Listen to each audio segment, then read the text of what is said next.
Hello, everyone. Welcome to the Char Shot Gamescast. I guess we're friends and we hang out every week or other. I don't know. This is not a weekly podcast anymore. That's all I'm gonna say. No. Today I have with me Justin. So I had a call with my boss on Thursday, and she said I had strong leprechaun energy right now. I think it's because I've been growing out my beard. Is that racist? Maybe. I mean, Justin, what are you, like 5'2"? Rude. I'm 5'6". Just because you're tall boys over here doesn't mean I... Whatever. Move on. And we have Ben. Hi, everybody. And today we're going to talk about some video games. I've been playing only one video game this week, so I get to talk about that. But Justin, what have you been up to? I've been dabbling in a lot of random things, and I won't touch on all of them, but, it's been like 17 weeks since we last did a show, so there's a lot of things I could talk about. But first of all, I just want to briefly mention that I've gone down the rabbit hole of Yu-Gi-Oh games again. I do this every few years. I don't know why. Like, I try to find like the definitive Yu-Gi-Oh game that I can jump back into, because I just get an itch. This time it was like, I think I had a dream or something where like some random person was out on the street, like trying to sell Yu-Gi-Oh cards. And it wasn't like packs of them or anything. It was loose Yu-Gi-Oh cards. And he was like, here, look at the ones I've got. Like, surely there's something here that you like. Like it was a drug deal or something. And every time I walked by, he's like, you seem interested. Please come get... So anyway, point is, I woke up the next day and wanted to play Yu-Gi-Oh.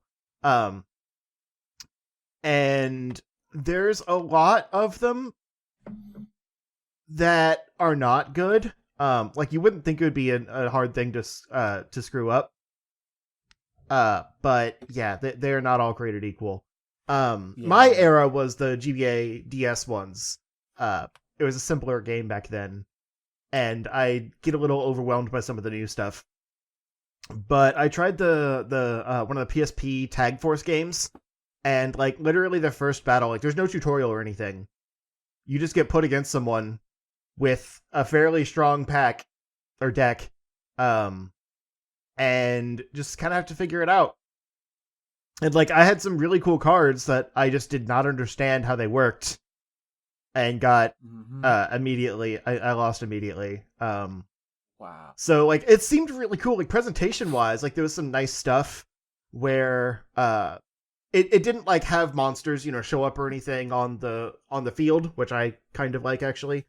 Even though it takes more time. But there was some nice like 3D modeling of the duelers and stuff. Like when it went to their turn, they would like, say some kind of line and like do an animation of like setting their card and all that. Yeah. Drawing, that kind of thing.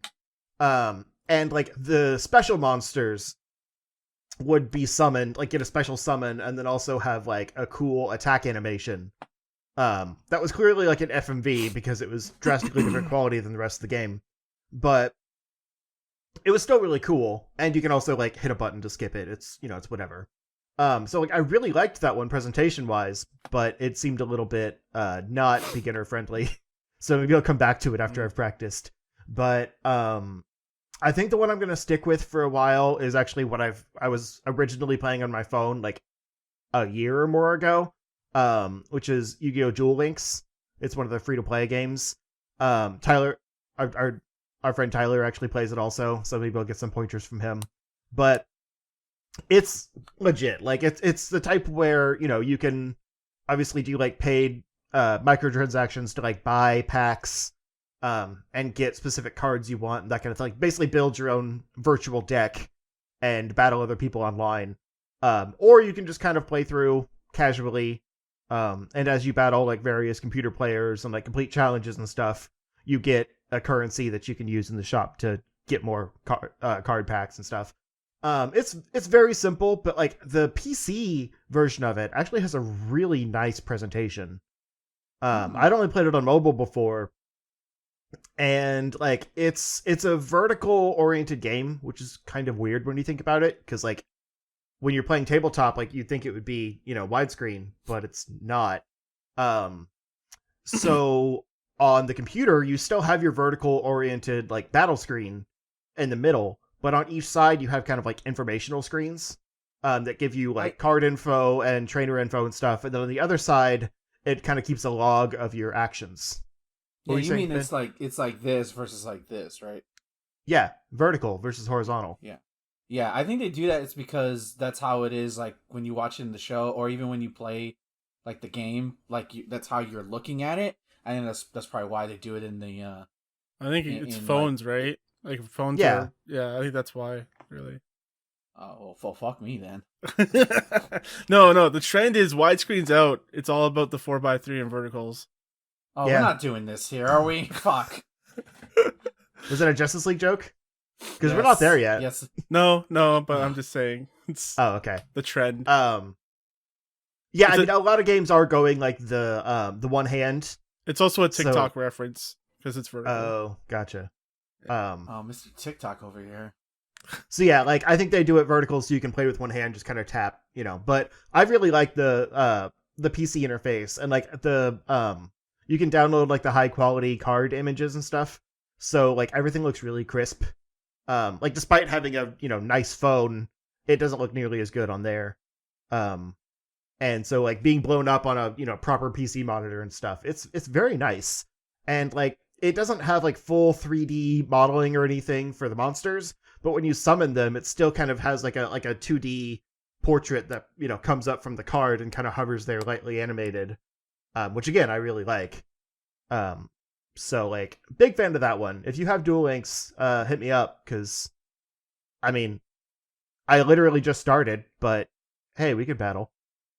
I propose that Tyler and you face off in a stream 1st to 3. No, because he probably has like a pro deck already. He's been playing for a long time. That's what would be the challenge. He's gonna send you to the Shadow Realm. Right. Yes. I have a starter deck and I don't want to get bodied. Unless I don't know if you can like trade me cards or something, but if you can give me a pack, then sure, I'll play. At the low cost of $4.99 a card. Yeah. Anyway, aside from that, I've been playing a few games that I was gifted for my birthday. So Lo got me Nexomon Extinction, which is like the sequel to a mobile like monster capture game. And I'd seen like the original version on Android, like on the Play Store. And it looked like one of those like cheap cash-in things, like oh, this is Pokemon, but not. And apparently the first one kind of was that. Like it was pretty basic.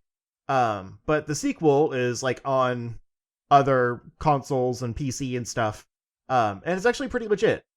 Like it's still a little simpler than Pokemon is, but it's also not like a straight comparison. Because it does some things a little differently. So, like, you're not playing like a little boy who gets kicked out of the house at 10 years old and has to go, travel the world with his monster buddy. You're basically it's basically like a proper RPG story, where you're like stopping the ancient dragons from like destroying the world or whatever. And you have to get strong enough to be able to go toe to toe with them, essentially. And I assume there's some kind of, progression gating type, like, gym system, but it seems like you're just exploring the world. Like, it's fairly open. It seems like you're just exploring the world, fighting trainers and getting stronger. And there's a story attached, but I don't think you're, like, going, city to city, like, trying to be the very best. I think it's just the story is telling you what place to go next. You go there, do the story thing, and then move on.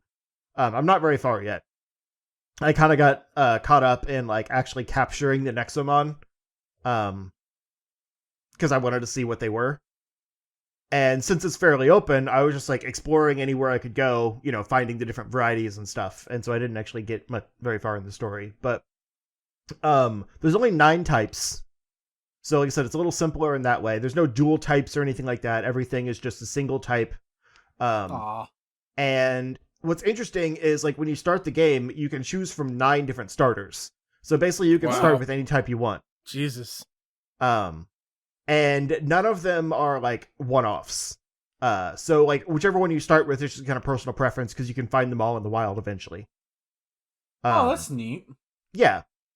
And there's like almost 400 total in the game. And there's actually some really cool designs. Like it's got a nice art style.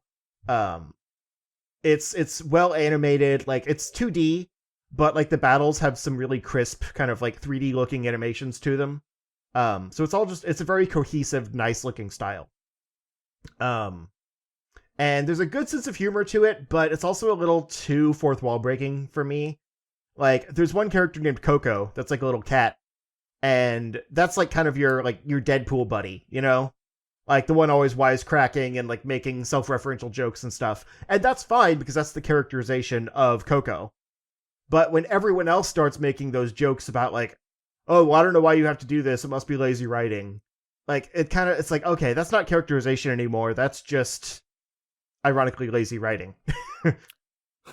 Justin, what's the name of the game again? Nexomon Extinction. Okay.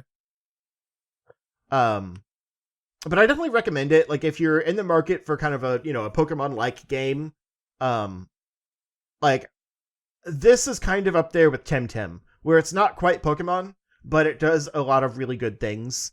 And like I said, it has some super cool like monster designs and stuff in it. It's still the 6 Nexomon per team, 4 moves per monster. You have like a stamina meter instead of PP for each move, similar to Temtem. I know.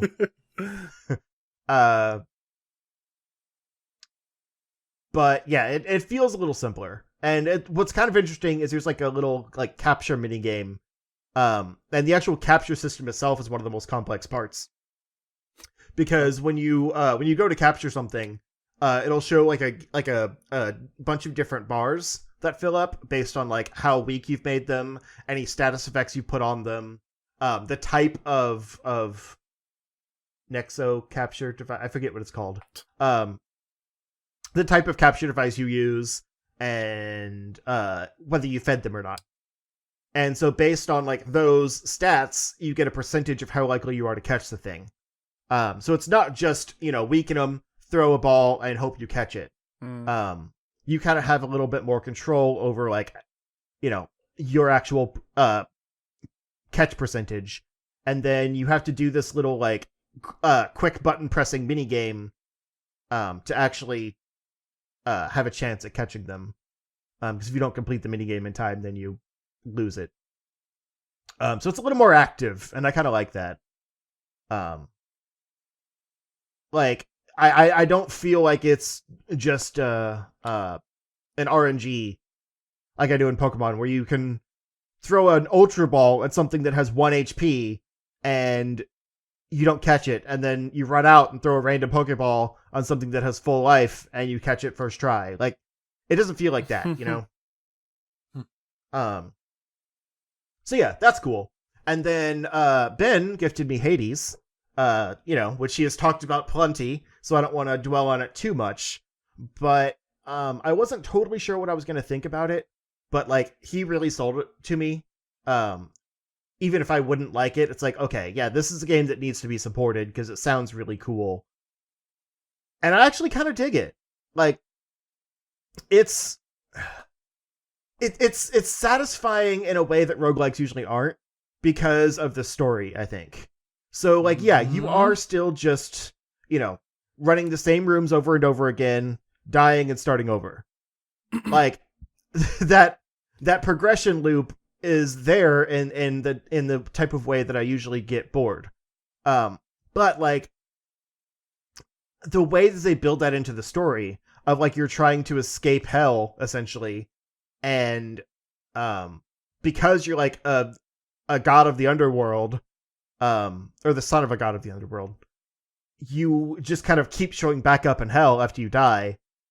Like they kind of play that tongue in cheek in a really fun way of like, oh, here I am again. Maybe I'll get out this time. Yeah, especially when you when you talk to Hypnos, who has a smart ass remark. for every time you die to something Yeah. differently. Yeah. I'm so happy when he's not there. I'm just like, thank God you're not here to make fun of me this time. My favorite one is like when he goes, "Have you tried blocking?" I'm like, "Hypnosis." You're lucky Zagreus is a good person because I would have smacked you, you son of a bitch. But yeah, and like it seems like I've fought Megara 4 times now, I think, and I've almost got her. But I get too hasty towards the end and like, okay, I can whittle her down, like I'm almost dead, but I can get her down before I die. And then I make a stupid mistake because I'm trying to speed it up. But every time I've talked to her, she's had new dialogue. That like basically references the fact that I've lost so many times before. And it's like how it, like they know that you're going to die this many times and they've prepared for it. Like it's insane. Yeah. So it feels like you're always making a progression in this story, even though you're kind of just replaying the same section again.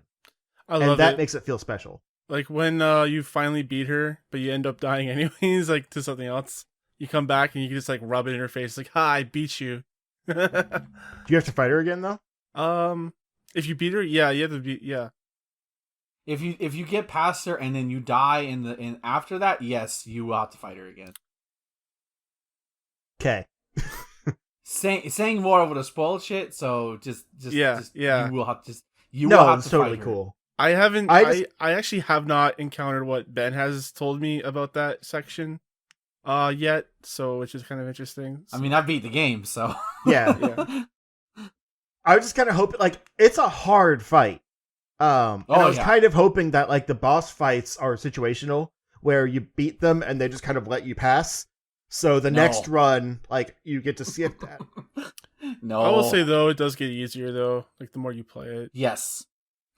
Okay. Yeah. By at a certain point, if you level up, not necessarily correctly, because I don't think there's a wrong way to level up. You're just gonna do it eventually. Eventually, you're gonna do it. Mm-hmm. It's just more about your patience. Eventually, like you just, especially when you get the right buffs and debuffs and armor breaking stuff, things will just melt and it becomes like smooth like butter. Well, that's kind of been the challenge for me still, is the grind aspect of it. Because, like, the reason I don't like roguelikes is that you essentially start over every run. So, like, I'll get a really good set of stuff, I'll get to her, almost beat her, die, and the next time I run it, I don't get as good of stuff. So I'm like, well, this is going to be a bust. And so, like, the fact there's not enough rooms before you get to her, so I don't feel like I have those chances to get strong enough. And I'm sure that's because like she's not nearly the hardest boss, but still, it's kind of frustrating. It is, but that's part of the learning process. It's very intentional, and there's actually stuff you can buy. I don't know if you've unlocked it yet, but like there's like these shades that you can basically commission them to open up rooms in Tartarus and in other areas beyond that either will give you a healing area or give you like bonus something, or like like allow like Charon to give you more more money, stuff like that. So it's just about patience and just perseverance. That's pretty much what you have to do in this game, is you just got to push through. I think if you give a gift to Cerberus, he'll give you a collar which gives you like plus 50 to health. Yeah, I have that. Okay. Yeah. Although I actually switched it out for the tooth, because I think that like brings you back with life or something. Yeah. You also want to level up Death Defiance as fast as possible, because that'll give you at least up to 3 chances. Yeah, I have 1. But honestly, if you make it to here's the thing, Joe, I'm gonna let you in a little secret right now. Make it to Hades spoiler, Hades is the final boss. Of course he is. It's called Hades. Right. If you're probably not going to beat him your first try. Just make it to Hades. But when you he eventually will. I believe in him. When you do, you unlock the best god in the game. I won't say who it is, but their abilities literally nuke bosses. And like especially if you get the right one, it's pretty much game over. That's the reason why I beat the game. I met the God of Chaos or whatever, and I really wasn't a fan of his met them, stuff. No, I'm not talking about them, no. No, I know. I'm just saying, like, I keep finding all these new ones, and I'm like, oh, that's really cool, and then like they were kind of disappointing. Yeah. Hades But- is very much high risk, high reward kind of thing. Yeah. But yeah, I like the game in general. It's another one of those cases where I think I would like it more if it wasn't a roguelike. Like, those are the aspects I like the least. But the whole point of the game is it's a roguelike. Like, how do you do that Yeah. without it being a roguelike, you know? Well, I mean, You're you supposed could to have die. it- right. You could have it be where you keep more of your progress on death. So, I mean, like, you make do. it so far, and then, like, you start over, but, like, instead of having the god boons be reset and, like, situational, have them be, like, Metroidvania upgrades, where at a certain point, you run into one, you get the upgrade, and then on death, you still have it. Yeah. So, like, it Nah. opens up more pathways on the next run, or something like that. That's why that's what the mirror is for. The mirror is your permanent stuff. That's why you gotta upgrade that stuff. You gotta Yeah, find I know. keys and the mirror. That's just, honestly, the boons are great, but you can't rely on the boons because gods are fickle. So because even if you get the god, you may not necessarily get the boon that you got the last time. Yeah. Right. You can't like as much as I said the one I got is like a game killer. I didn't rely on that. You have to set yourself in a mindset like, okay, you boost yourself up with the mirror stuff, so you get as much purple stones as you can. Early on, I tell people, get the purple, go for coin, go for the key rooms, go for purple ones. Don't. Yeah. Maybe if you feel lucky, go for the gems. You don't really need the gems right now. Gems are more like further along stuff. Yeah, keys But are go for that very stuff first. useful. Yeah, Yeah. because then you unlock more stuff. That's your permanent status buffs, where like certain things will do more damage. It's not traditional by any means, but it definitely helps you going forward. So that's what I would recommend doing. Right. I usually going do. forward. Like, I was focusing just on keys, and then I got the spear, which I actually really like. I think The it's kind of spear busted. is very good. And so now that I have a weapon I like, I've been focusing on the permanent upgrades. Have you unlocked Yeah. the trader in the pub yet? Yeah. Okay, because you can also trade stuff to him to get. Oh, wretched keys broker, and how stuff. are you doing today, lad? Yeah, I've done that a few times, Yeah. but I rarely have enough of any of those things to Same here. make a Yeah. difference. Yeah. Yeah, I've gotten to the point where I'm accepting the fact that it doesn't matter if I die on Meg or whatever, because it's just about, grinding out the currencies. Oh, trust me, it gets harder after that. Right, way but I harder. want to make more progress because I feel like the currencies you get exponentially increase in future rooms. So, Not really. oh, I so wonder you just if grind out yeah, the early for- rooms and still. I don't consider it grinding because you're just dying. Because my intent, every time I opened it, I was like, I'm gonna beat this game now. So Mhm. I never went in the intention that I'm going to grind, because that to me is just like. Although the one time I did, I ended up making. The one time I did say that, I fucking made it to the end of the game. So what the fuck do I know? Yeah, like you can't think of it like a traditional kind of game. Also, if you see the hammer, go for the hammer, because the hammer will give you the dataless hammer will give you some good shit too. I Mhm. think one of them, my favorite one to get when I do get it, it does plus 300% damage to armor foes. So pretty much just nukes armor. great. So if you see that shit, get that shit. Yeah, I do like the hammer. It took me a Or while to Athe- figure out what Athena's- each of the rooms meant, but once I did, Yeah. I definitely started picking my favorites. Mhm. Yeah, it's very much you have to learn. And the thing is, Justin, you still haven't even unlocked. There's a lot of other characters that'll do stuff for you. You haven't even gotten to the good shit yet. That's the thing. You're in the early on, and I was in the same phase as you were, where it's like, I don't really know. But it's not even once you beat Meg. Once you start unlocking more characters, and then more story starts happening, then it becomes like, oh shit, here we go. Yeah. And then eventually, like I said, you start clearing out rooms like it's nothing. Mm-hmm. There was a really fun flashback thing where I went to the bed and it had the prompt to rest question mark, Yeah. and then Yeah. it did a flashback in the middle of the night where he was like bickering with the narrator, and I was like, that's it's great. great. That's really fun. Yeah. Yeah. Like, that's the kind of fourth wall breaking thing that I enjoy, because like the characters are in on it Yeah. and it's not constant like it is in Nexomon. But yeah, so I really like Hades. I'll keep playing. But it's not what I thought it was going to be in a good way. But yeah, the last thing I want to say real quick is that I did the kind of obnoxious transfer over for the PS5 upgrade of Avengers. Got that all set up. It wasn't too bad. The annoying part is you have to update the PS4 version, and then select the save migration thing in the menu, and then download the PS5 version and boot that up, and it automatically reads your save file from the migration. But like you can't delete the PS4 version until you have the PS5 version installed. So it's probably like over 100 gigs for the one game, on both versions, that you just have to have free, and then you can delete the PS4 one after. So it's kind of a hassle. Like if you were almost full, like you have to delete stuff, do the transfer, and then delete the PS4 version, and then you can get back whatever was taking up your space before. Mm-hmm. I didn't really have that problem, but it was just kind of a time sink. But yeah, so I booted that up, and like it looks real pretty now. The loading times are super nice too. Like it's funny because it's one of those things where like you don't notice how bad they were because they're instant now. So it's like you just don't think about it. It's like, oh, I guess like maybe there weren't many load screens in this game. But no, it's just you're not seeing them now. So like replaying the campaign has been really nice. I'm replaying the campaign, is where I was going with that. But it's been really nice because like it goes from cutscene to gameplay, like no breaks or anything. That's nice. Yeah.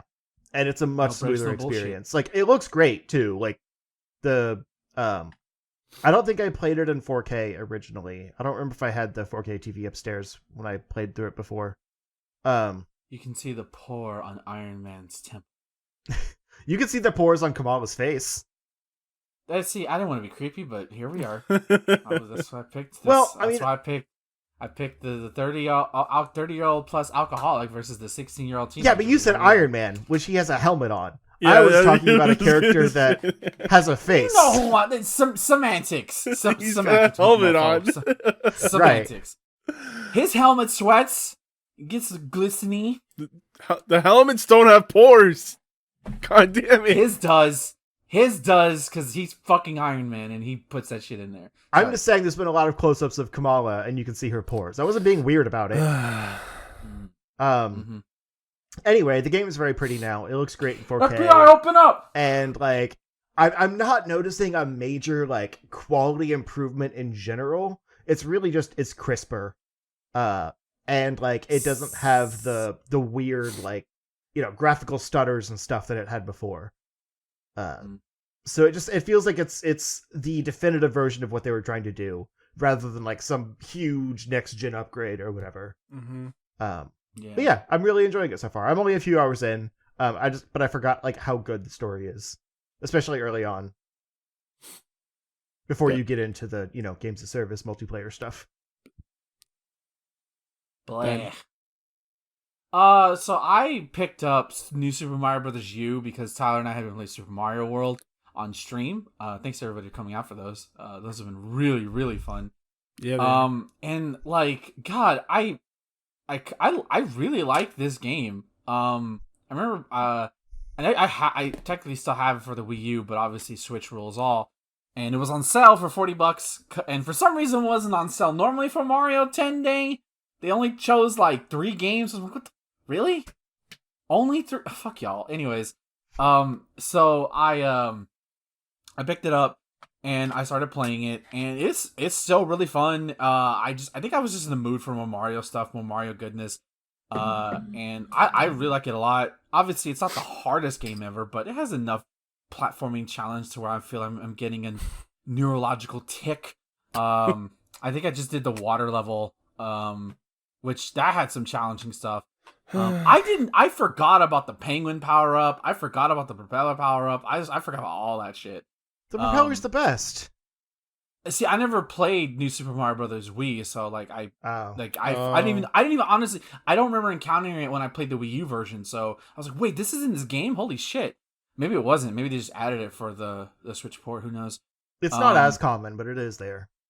Okay. But yeah, like it's a lot of fun. I really wish COVID wasn't a thing, so I could go over to Tyler's place and we could play that locally. Because that game is just, I've seen that game in multiplayer. That's just pure chaos. If you think 3D Yeah. World is crazy, New Super Mario Bros. U is even crazier. Just First because time I ever it's such a played small the screen. Wii version of it, I had my 2 cousins over, and my sister and I played it. It was 4 players.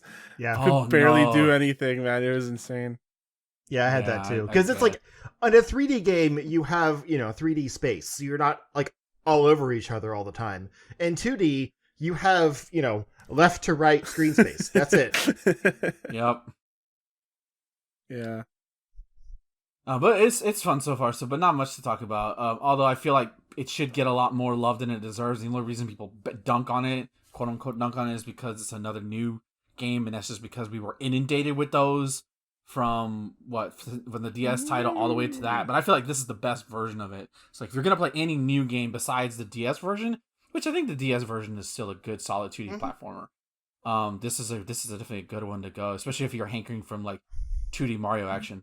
Hard to believe that game came out in 2012. Honestly, originally, it's been oh my god, it's been 9 years. Oh, don't tell me next year is the fucking 10-year of the Wii U. Don't fucking tell me that. No. It is, though. That oh, includes the new God. Luigi U stuff, too, right? Yes, you can start that immediately. You don't have to like play through Mario. I 'Cause tried it. And I then actually liked those levels more. Yeah, I tried. I was like, let me just play Super Luigi U, and then like the first level was like, beat it in 30 seconds. Like, no backing out. Let me go get my feet wet. The good news is though, I don't remember this doing in the original game, but you can choose to play who you want to play. If you want to play as Luigi, you play as Luigi. If you want to play as Mario, you play as Mario. You want to play as the Toadette or the other Toad, you can do that, and I think that's neat. So I played as Luigi for a bit, but then I switched to main man Mario. The other game I've been playing was Haven. I recently picked that up on, not picked it up, but it's on Game Pass. I kind of started off and on, but like every time I played it, I was always like lethargic and I'm just falling asleep because it's a very calming, relaxing game. And I was like, okay, this past Wednesday before I stream, I was like, all right, I really want to put some time into this. So it's really calming. So basically, it's about these two people, K and U, who escaped from, I guess, like a corporation-esque prison, at least how they describe it, and they kind of like just basically ran away to this world that's like basically floating rocks, but it's not held together, and they're kind of just like they're just two lovebirds who just ran away, and they're pretty much just trying to live life, and an event happens where they're trying to figure out, and it's kind of like, I've heard it described as journeying because of how they move, and it's very story driven. Like if you're a story person kind of guy, or a person rather, you're gonna love this game because it's like constant dialogue. The voice acting for K and U is so good. One of the hardest things I think to do in anything in terms of storytelling, like where it's like causing I think characters to speak, is dialogue, because it's so many times in video games when you hear dialogue, sometimes it feels exposition-y or forced or campy. It doesn't nail that je ne sais quoi, that natural feel to it, right? That you like just people talking who have chemistry. Either it's down to the voice actors of K and U or the writing, probably combination, more likely the combination of the two. It just feels right, and they're just constantly lovey-dovey and just like, oh, but I love you, and it's like they're like real people who are just trying to live their lives. But the twist is that initially it seems like it's like you're kind of just like not a walking center, but like you're kind of just floating around. This is also a turn-based RPG. You have a level up system, you have equipment you get. It's not the deepest, and in fact, and you have an attack where basically all the D-pad and the face buttons are your moves. You can do double attacks with each other, and yeah, it's just real comforting right now. Like, I'm very lonely in terms of like in real like intimate relationships, except like obviously you guys are here, but like it's not the same. So it's like it's just nice to like watch something where like the people are like just together, and they're like there's like here's how like lovey-dovey they are, and they animated this, and even the developer liked my tweet. Like if you just leave them alone for a minute, they'll just start making out like right there. Like they just can't keep their hands off each other. Get around. Yeah. But it's so cute, and then you get a pet lizard who you can pet. You can pet all the animals, so you don't kill anything. You can fight enemies, but you just pacify them. You don't kill them at all, and then you can pet them afterwards. It's adorable. It's on Game Pass. It just got released on Switch, and it's on like Xbox Series X. I don't know if it's on PS5 or anything like that, but like I can only like there's a lot of load times. So, like that's my only minor complaint. Especially when you're traveling area to area, and the map is very much Metroidvania, where like you have like it's this section, this section, this section. But I wouldn't just call it a Metroidvania. It's just that's just what the map reminds me of. But it's fine. I want to know more. It's great. The last game I played that I've been putting, I guess, the most time since we've kind of been off and on with these shows is Bravely Default 2, which is sort of the first big release of me this year. Man! God. This game's hard. This game... they did a lot of things differently, and I'm glad it doesn't feel like the same, like the first two, because I won't lie, as much as like the first two, when you go from Bravely Default to Bravely Second, it's like, am I really playing a different game? But because it's usually all the same locales. Here, new locales. I love the new. It took me a while, but I love the new characters, especially Elvis, who's this Scottish, like he's a black mage when you first meet him. He's just so great. The whole cast is really great so far. Unfortunately, I haven't gotten too much into them. I've done some fun side quests. One of them, the other female character, she's like, I want to try this fish thing, and apparently, the main character, he doesn't have a name, so you can name whatever you want. He's like, you really want to eat that? Because like he was a fisherman, so I was like, they look disgusting. You know that, right? He's like, I know, but I don't care. They bet they taste amazing. So you have to do this whole side quest to, get it. And so it leads to a hilarious interaction where like she's presented with this thing and she's freaking out like, what is this? Why is it looking at me? And like your main character's just laughing his ass off. It's so great. So there's a lot of humanistics, but this game, if you're not ready, it will fuck you up. It will wreck you. You have to be ready. I've learned that you have to go into a fight assuming with a boss fight that you're not going to make it out. You're not going to do it in your first go. It's just not going to happen. You need to examine patterns. You need to understand what their weakness is. You need to get magnifying glasses or just have somebody with the freelancer class and just examine them initially, because you're going to get your shit wrecked. But once you understand that and understand the strategy, then the game not becomes easier, but it becomes more tolerable. And like, there was one bot, the boss I just faced prior to the boss I'm coming out right now was the Ranger class, which the Ranger seems a lot better in this game than it was in the last one or the last two. But eventually, I think the Ranger eventually becomes too weak in comparison to other classes. I could be wrong. I will say I've already maxed out like 2 classes for my characters, and I never did that in the original version. Part of that is because the online functionality of the game is actually pretty unique. So if you played the first 2 Bravely Default games, you could use Street Pass to basically hook up with other people, and you could actually recruit them to come to your world and basically use, or I think it was your friends rather, you can actually take your friends' abilities for yourself in battle, which, God, I cheaped out some victories that way. In this game, you can't really do that. There's no hub for that. So what basically you do a side quest for this old lady about a ship, and she basically lets you go sailing on it. Now, you don't actually go sailing on it, but you go on ship, and as you leave your game in sleep mode, it only does it when it's in sleep mode, it will pick up random treasures, whether it's money, and the 2 best things you'll find is JP orbs or experience orbs. And you can find... It's up to 12 hours. So say you put your Switch into sleep mode at 8 p.m. And then you wake up at 8 a.m. It'll max out. It will not collect anymore. So then you basically just go back there, stop the exploration, and then you'll collect everything. And then you just take whatever you want. And you can get a lot of money that way. You can get good experience. In fact, like there's, for example, the Beastmaster class for some... God, this isn't the first game. This is what I fucking hate about the Bravely series, because they lock certain abilities, certain classes that are like so fucking far away. I'm like, I don't want to grind another character just to get that. I just don't want to do that. So the Beastmaster for some reason has the save MP ability. That's a passive skill.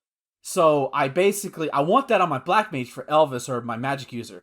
So I basically gave him all my big JP orbs, and he's already at level 6, and like it's a level 9, 10 ability, like not level 9 or level 10 ability. So it's like, okay, so if I just do this after a couple of days, it'll eventually happen. It's just patience. But yeah, I'm warming up to it. The thing is that now I have an expectation with this game, because when I played the first two, I had no idea what to expect, no twists or turns. So when they did happen in that game, it was like, oh, now I'm expecting the twist. So I'm like, where is it? And it hasn't happened yet. So I think I need to bring it down a bit and just enjoy it for what it is. I do like the enemy design in this game. Overworld is kind of a little hit or miss. Turn off the effect that makes it hazy around you. I don't know why they thought that was a good feature. Because it's by default there's like a fog around it, and I turned it off. Frame rate's fine. There are some graphical problems with this game though. There's some weird aliasing issues in the open world. There's points where I swear to God this game's gonna crash. It still hasn't. Yeah, they're definitely. I don't know. You say that, but it's like when you look at it, you wouldn't think it's like the most intensive thing ever, but maybe it just wasn't like fully optimized because of COVID or something like that. And there's no update when you buy it; it's just fresh out of the box. So who knows? Maybe they'll work on one somewhere. But it's playable. They're minor nitpicks. If anything. This is why they need a Switch Pro. Yeah, shit. Yeah, give it to me. I'll gladly play this. But when you do, like, the best part of this game is when you go to towns and you do the panoramic view. And you get to see the whole town. Oh my God, this art style in HD is beautiful. It's so pretty.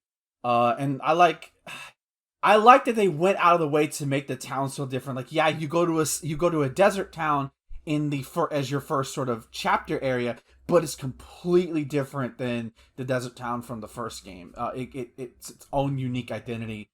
I'm enjoying it so far. But we'll see how it goes. And again, I'll say this, if the game's too hard, don't feel bad. Just turn it to easy mode. Don't feel bad. Like, I told myself, if a boss fight gets too insane, I'm just going to turn that shit to easy because I don't have the patience. I want to see what happens next. So. Oh, that reminded me. I had a question.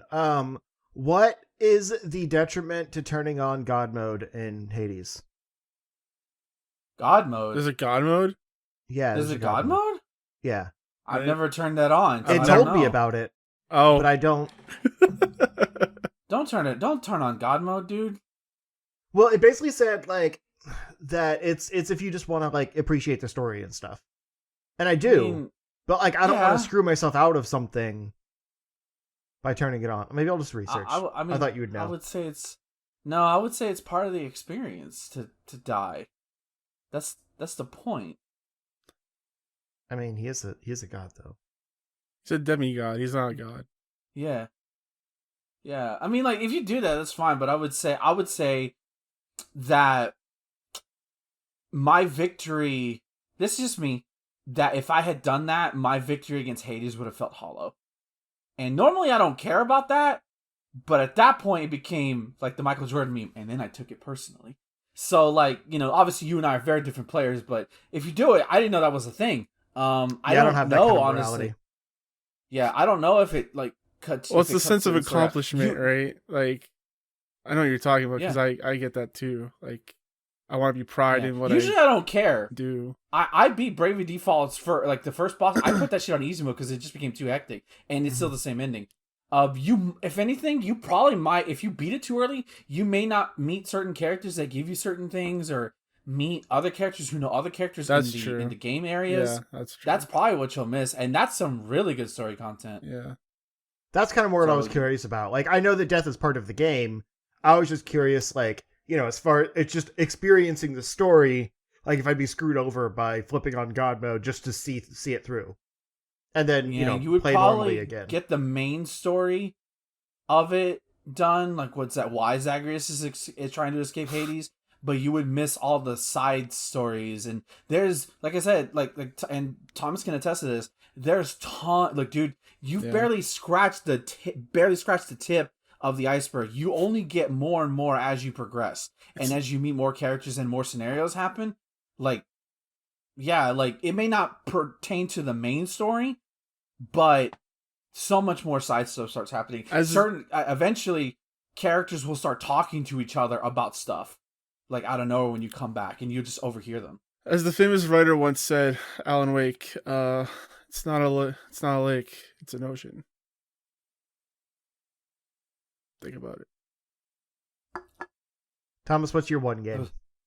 Damn. My one game I've been playing this past couple weeks has just been Assassin's Creed Odyssey. I've been in the mood for a big open world Ubisoft game.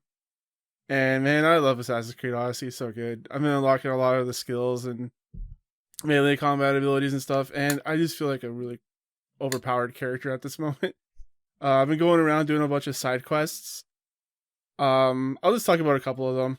So one of them that I played, I believe yesterday, was I found this village and they were getting attacked by pirates. I'd say I helped them. And he's like, all right, you need to go talk to the blacksmith, help him out, set up his blacksmith. I go help him out, give him everything he needs. He's like, all right, I'll see you later. And then he gets crushed by a bunch of cinder blocks. And it's like, well, shit, that didn't really work out. They said, go attack some pirates that are like north of here. So I go over there, kill them, come back. They're like, those were our reinforcements. And then they say there's like a town guardian that you have to go get and make him come back. So you go over there, you find out that he's gone insane. He thinks he has this magical helmet that makes him impervious to everything. He's basically turned on God mode. You come back and you try to like rally the citizens. And he says, "Set me on fire. Don't worry, I won't die." You set him on fire, he dies. And then basically the pirates attack, and it's pretty much just up to you to defend the city. You do so. They weren't too mad about all the things that I did to try and help. But Stop helping. Exactly. Every time you help, you just make it worse. But then this other one I just did today, I found a village that everyone was praising me as if I was a god. Like they heard all the stories about the Messias, the eagle bearer, and what he's done. So you help out the villagers, and then you come back. You're gonna have this big feast. This hunter's daughter that you helped, like, learn how to teach her how to hunt. She's sick. You're trying to find out the village leader, like, where did she go? Because she just disappeared right after she got sick. You find out that they were just lying to the townspeople to manipulate them, and just say, like, basically saying that your power is the reason why everything is so good in the village and why things go bad. They actually try to feed you to a bear. You kill the bear, you come back, and you just tell them to, like, give me the antidote and fuck off, and then pretty much that's how it works. But yeah, I'm liking the side stories. They're really good. Kind of reminds me of, like, you know, old serials where the hero is like going village to village helping out people, seeing what kind of mischief they can get up to. You know, like Odysseus, for example, Right. in the Odyssey. Yeah, pretty much. Yeah, I'm really enjoying that game. I think after that I'm gonna play Phoenix Rising.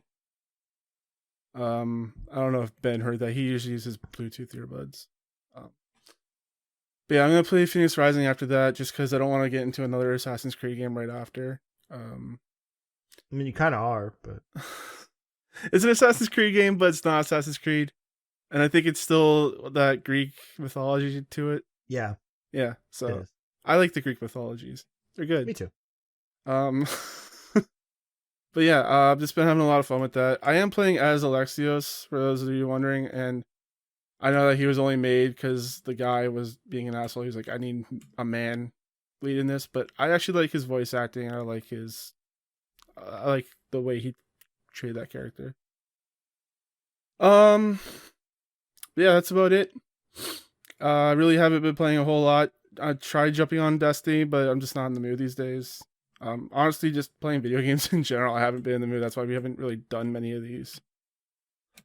Yeah, I've been doing a lot of dabbling in, like, since we're waiting on Ben, I've been doing a lot of dabbling into, like, you know, emulation stuff, just to kind of pass the time. Not really to, like, go hard into any one thing, but, like, after the Project Triangle strategy, I booted up Final Fantasy Tactics Advance 2 and played that for a little bit, and, like, I got big into, like, all the different Zelda mods and stuff that there were, and I was playing around with, like, a Ocarina of Time randomizer, that I failed at, and then remade it because I had screwed up a few things. Like I wasn't doing well, but then I went to an adult because I didn't have a sword as a kid, so I switched to adult, and it got locked in a cutscene when like Sheik shows up. And like I had turned the cutscenes off, so I'm not sure why that happened in the first place. But it got stuck in like a dialogue loop of like explaining like that I have to go get all the medallions. Mm-hmm. So it's like, well, crap. Like if I can't become an adult without this locking, then there's no point. So I rebuilt the randomizer and started over and had a worse seed than I did the first time. So I think I did basically everything I can do except for like a few of the like the horse race against well, not the race, the obstacle course that you do in Romani Ranch, or sorry, Bonbon Ranch. And the bow game in Kakariko as an adult. And like the bow controls were just jank with the emulator I was using. I like it was way too sensitive. So I gave up on the bow game. And I was like, okay. Have you tried out Jeanne d'Arc? Not yet. Not yet. I think it's a tactics game, isn't it? Yeah, it is. Yeah, I was getting to that. Like I said, I've also been kind of doing some PSP emulation because I did it a few years ago, and I guess my computer couldn't handle it. So like everything I tried to play kept crashing like immediately, so I gave up. It was actually back when I think I talked about it on the podcast like a year or two ago. But it was when I was trying to play through all the Final Fantasy games again. Like my goal was to start with one and go through all of them in order. And I was playing the PSP versions because they were the best ones, and they kept crashing. So I was like, okay, I'll skip this and just like play one that I've never beaten, and then get back to it whenever PSP emulation is more solid. So that's when I like went all the way through 12, which I still don't like, even though I beat it, and never went back. But now PSP emulation is pretty solid. So I was going through, I was asking them like what PSP games they like. And tried to pick up as much stuff as I could, but some of them, the controls just are not good on PSP. With like the one analog stick and all of that madness. So yeah, I haven't tried all of them yet, because I want to put more time into them when I test them out. But like Jeanne d'Arc is one of those that I'm curious about, but like Ben told me it's really hard, so I kind of want to like devote some time to it so I understand it, rather than just like boot it up, see if it works, and then quit, With the emulator, you can save state. Yeah, I've been doing that for some things. Like I was doing that with Yu-Gi-Oh! Tag Force, because I couldn't understand what some of the cards and stuff did. I think I might have done that in the past as well. Yeah. Before I did a move, I would save state and then test what I thought would work. Yeah. And when it didn't, I would reload the save state and try something else instead. Mm-hmm. It helped. It helped to understand. Yep. All right. Do you guys want to talk about the movie now or at the end of the show? Let's do it at the end so we can like have full spoilers and stuff. Okay, because I still haven't seen it and I don't really care about spoilers anyways. So right, you wanted us to spoil WandaVision for you. Yeah, Justice League. Although you didn't finish it, did you? I think he did. No, he didn't. I told you. Yeah. You told Thomas. You told me you weren't gonna watch it this weekend. What the fuck? Yeah, I said I wasn't gonna watch it. But he doesn't care. Yeah. That's all right. We'll do it next week. And then that way I can actually talk about it. You have failed this city. No. I told you fuckers I was sleeping. I know. Yeah, it's all right. Don't worry. Kidding. It's fine. Sick Godzilla on us. Oh no. Oh no. All right. We do ad breaks on the show, so let's head into a minute 30 ad break. We'll be back with the news shortly. Cool. I'm gonna go get another drink then. What did you type in here? Let me see. Sorry, I would have been back faster, but my stomach is starting to give me problems. So. Yeah. Oh, your brother needed you. Okay. Yeah. Yeah. Yeah. First it was that, then I went like, "Oh no, hold on." All right. Yeah, I wasn't gonna watch it because I just didn't have the time, and I guess you didn't have the time either, right? I mean, I did. It's just, I mean, like, I want to finish it. I just couldn't finish it in one day. Yeah. Like, if it dropped on Sunday, I would have waited till Monday to watch it since I was off Monday. But I was like, well, I'll start it. I thought I was only going to watch an hour, honestly. And then I just felt myself too engrossed. And then Tyler and honestly, I probably would have finished it if Tyler and I didn't do Atomic Shot. Because we stopped and then I had to go. And by the time we were done, it was like 9 o'clock. I was like, I'll watch another hour. So, yeah, if Tyler and I didn't record Atomic Shot, I would have finished it. Probably. Yeah. Probably. Yeah. My tummy hurts. I guess tomorrow, as soon as I wake up, I'm just gonna watch Snyder Cut and Falcon. I'm off mid-April because I told you about that. So I think what I'm gonna do that weekend is just watch Man of Steel, Batman v Superman, Wonder Woman, and Justice League Snyder Cut all that weekend just to see his vision in one go. I watched the theatrical Justice League the night before, and then watched the. So I just wanted to compare and see, like, because I didn't remember it that well. I wanted to see what actually, like, made it into the Snyder Cut. Because I thought I could mostly tell, like, what was his stuff. Because it was just more cinematically interesting, honestly. But there was a few things I was kind of surprised. Like, some of the jokes, I was like, oh, those are actually really good. I didn't think Snyder was funny. The way I heard that they did it was that he just went off of his original cut and just, like, added on to it. He didn't use the... Right, he didn't use any of the Whedon stuff. Yeah. Yeah. Oh, God, that Martha... Lois in the original cut is so bad. Yeah. So cringy. I know we're not actually doing a review, but all of the, like, problematic jokes were from Whedon. Like, it's not surprising that he's getting canceled. Yeah, I got, like, when they did, because I saw the underwater, the tunnel fight, and I remember in the theatrical version, there's a point where Flash falls on top of Wonder Woman because fucking Whedon. In this version, like, oh, thank goodness Snyder fucking he that's not in there. Yeah. Yeah, and it's like the way that he, like, added in that fall into Wonder Woman into the existing fight scene just felt so forced. Like, looking at the actual version, it's like, you didn't need to do that. Ha, look, he fell on her chest. Ha ha ha. Fucking creep. Anyway, news. We'll do a Justice League review next week.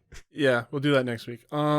So yeah, news. Since I just stopped talking about Assassin's Creed, let's talk about a little bit of Assassin's Creed. This isn't really Assassin's Creed news. It's just Jay Raymond has revealed her new studio, Haven, and she's the one that, like, founded the franchise pretty much. So she's the one that went to Stadia, and then Stadia died, so she left again. Yeah, the studios died, so she's like, all right, well, I guess I'll go make games now because Google wasn't making games.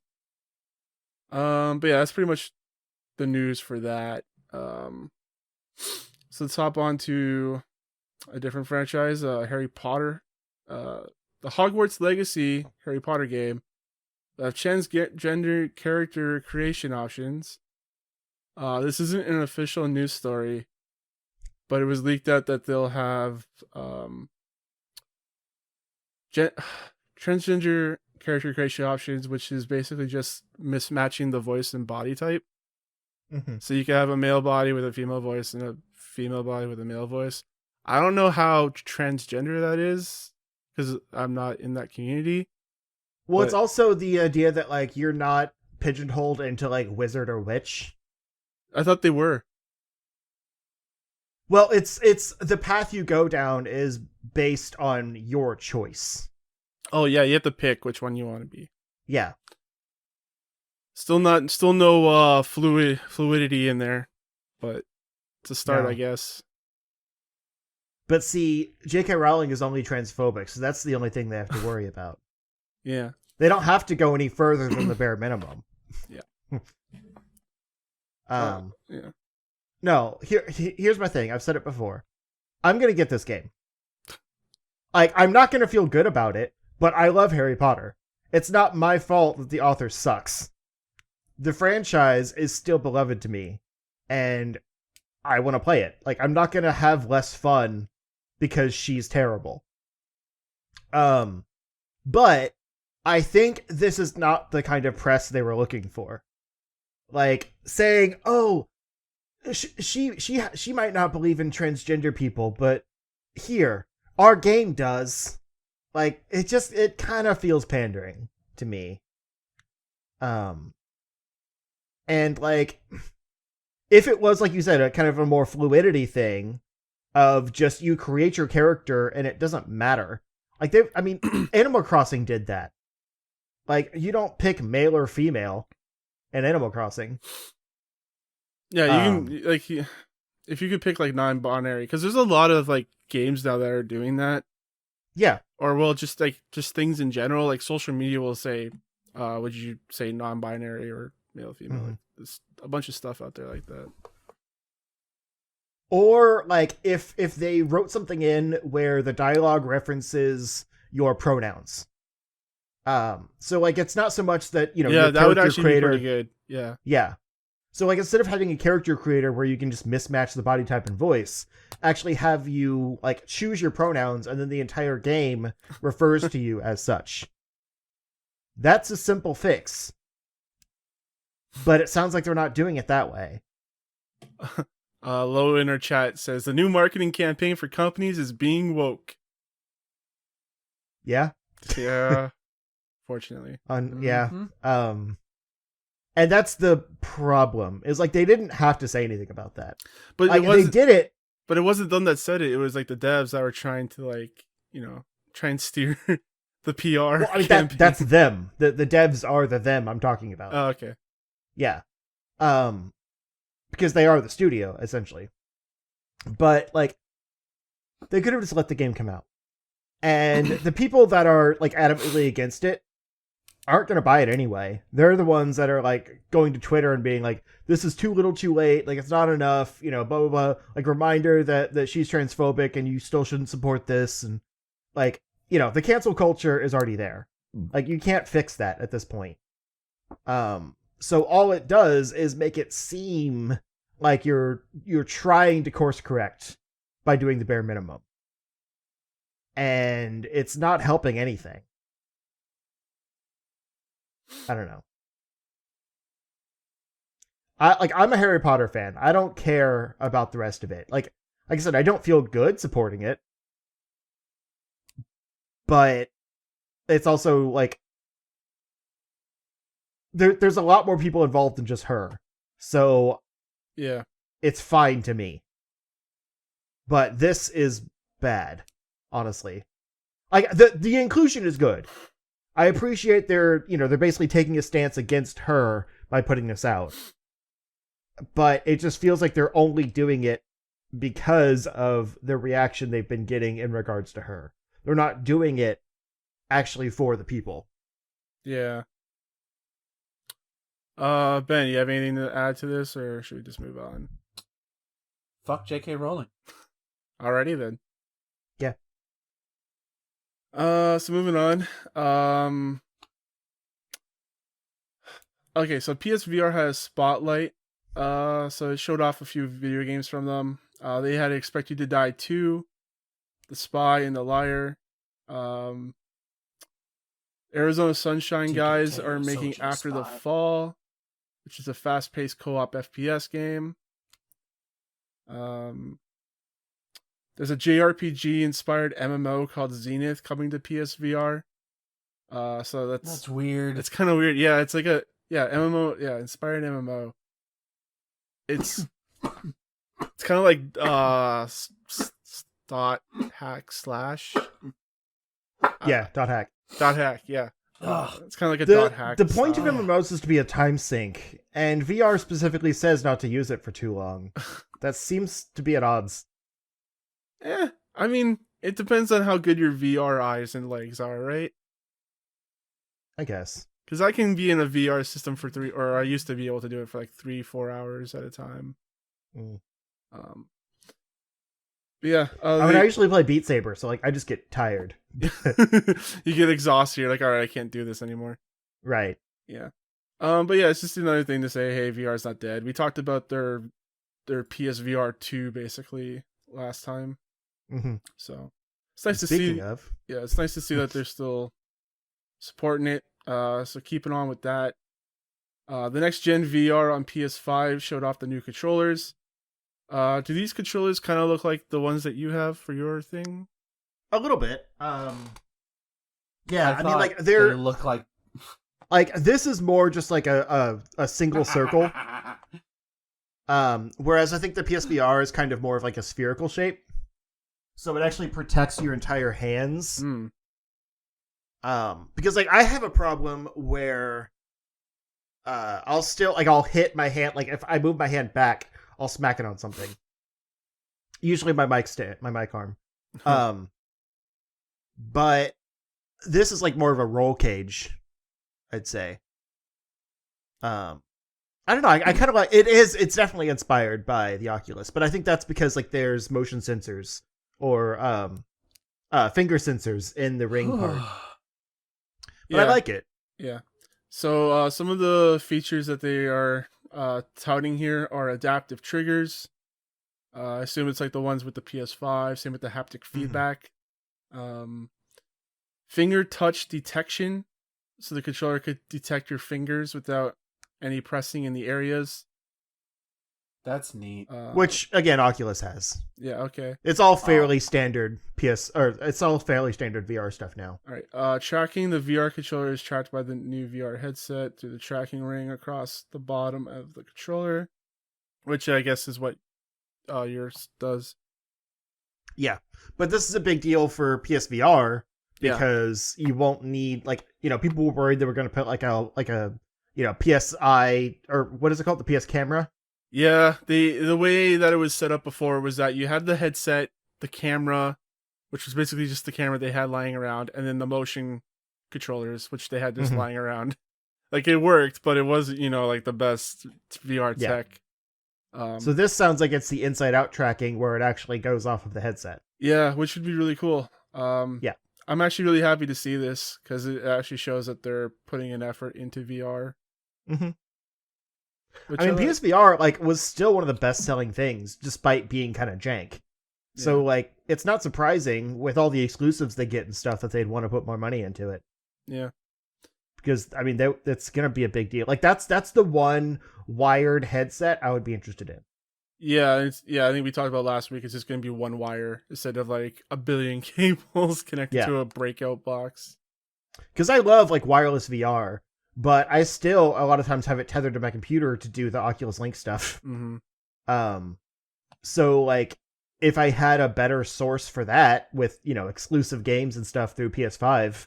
I think it would handle VR incredibly well.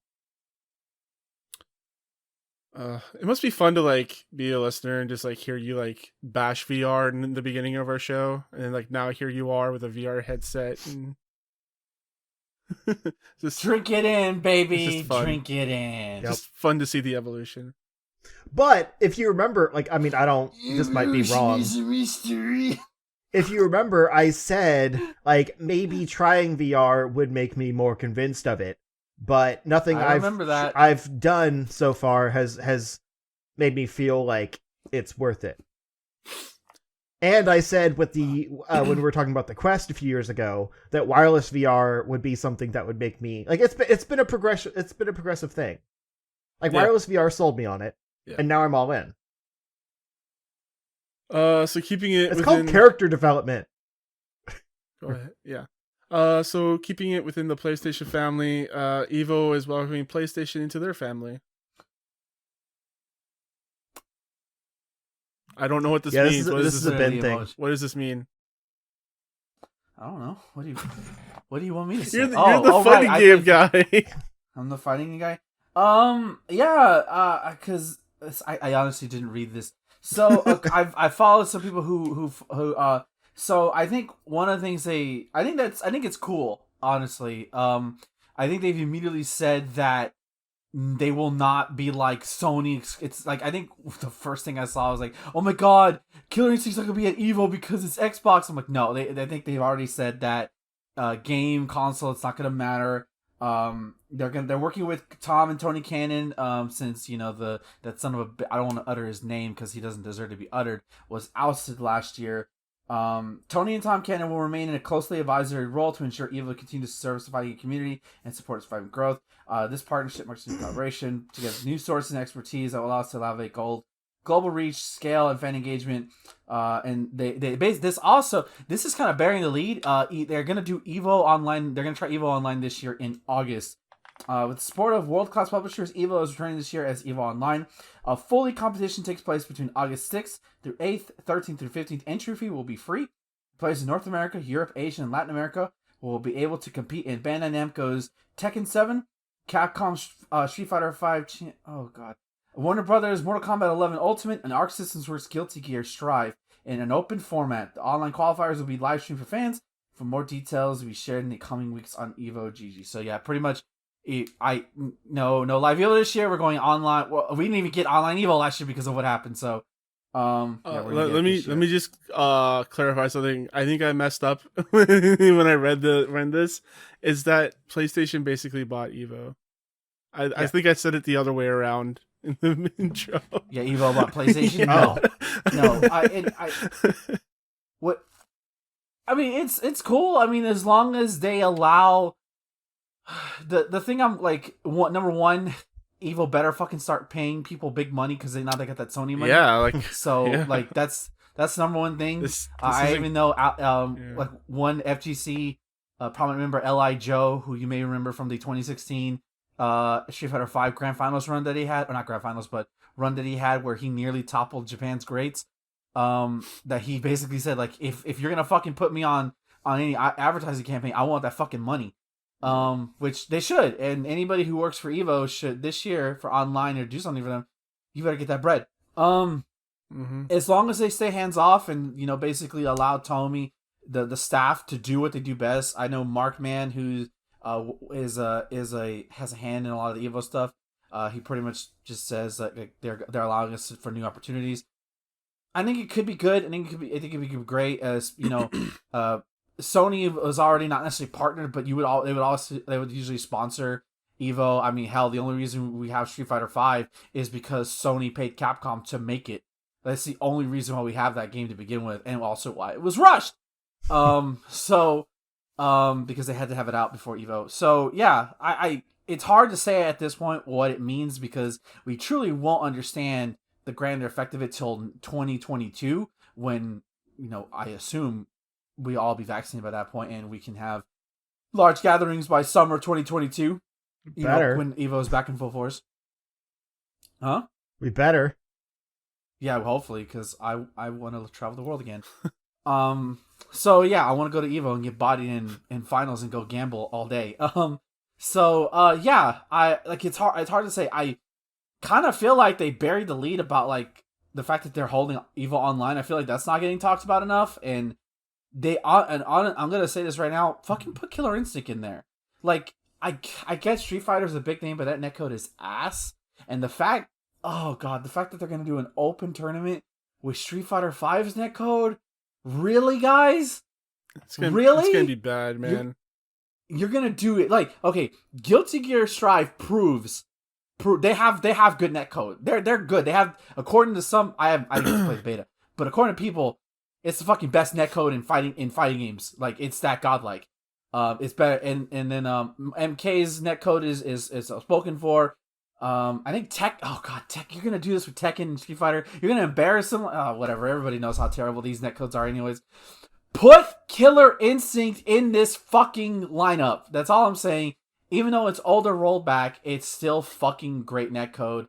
Do it, you fucking cowards. Who knows? Maybe it's a Microsoft thing. They now guarantee you if it doesn't happen, it's because either A, they didn't want it, or B, Microsoft pulls a fucking power play. Like you got to pay us to put in your game, to put our game in your event.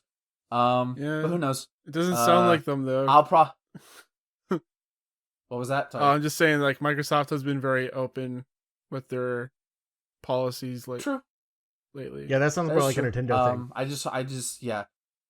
And yeah, I'm excited. I'll probably try to schedule off at least one, if not both weekends.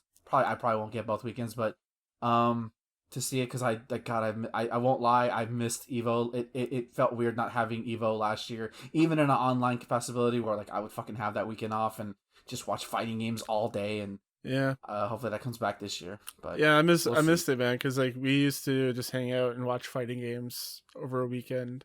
It was fun. Yeah. I'll say this right now. If you have any interest in Evo, the only game you got to care about is Guilty Gear Strive.